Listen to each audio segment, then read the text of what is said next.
Classification of proteins on the basis of molecular shape.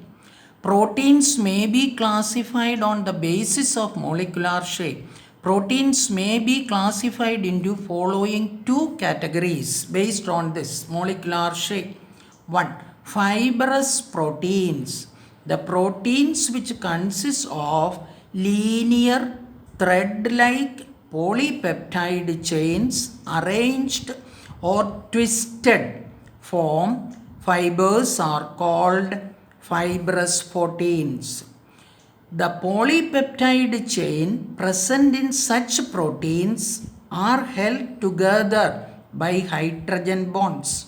Consequently, the intermolecular forces of attraction between them are very strong. As a result, fibrous proteins are insoluble in water. Give reason question. And are stable to moderate changes in temperature and pH. The common examples of fibrous proteins are keratin in skin, hair, nails, etc. Second classification, globular proteins. The proteins which consist of polypeptide chains folded in such a way that so as to give a spheroidal to protein molecule and are called globular proteins.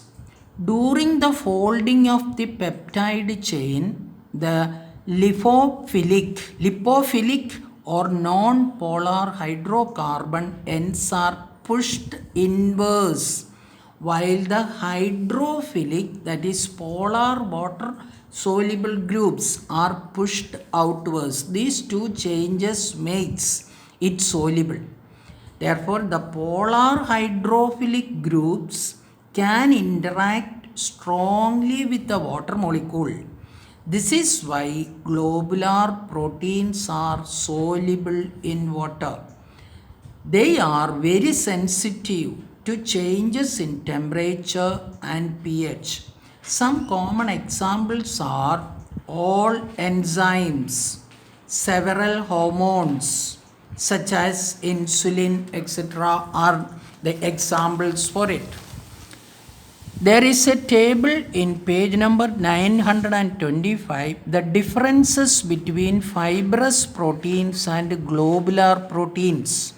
4 points are given. Please copy that into your notebook. Next is denaturation of proteins. Proteins are very sensitive to the action of heat, acids, alkalis, and several electrolytes. When the soluble forms of proteins such as globular proteins are subjected to the action of heat, acids, alkalis or electrolytes, they undergo coagulation to form fibrous proteins which are insoluble in water. This results in the change of physical and biological properties of the protein. The coagulated protein thus obtained is called denatured protein, and the process is called denaturation. It may be defined as follows. The process which leads to a change in the physical and biological properties of a protein without affecting the chemical combination is called denaturation. Some common methods that may be used for the coagulation of proteins are as follows. 1. By heat. Almost all protein solutions can be coagulated by heat. For example, egg white can be coagulated by heat. 2. Alcohol. Alcohol coagulates all types of proteins except prolamins. Then 3.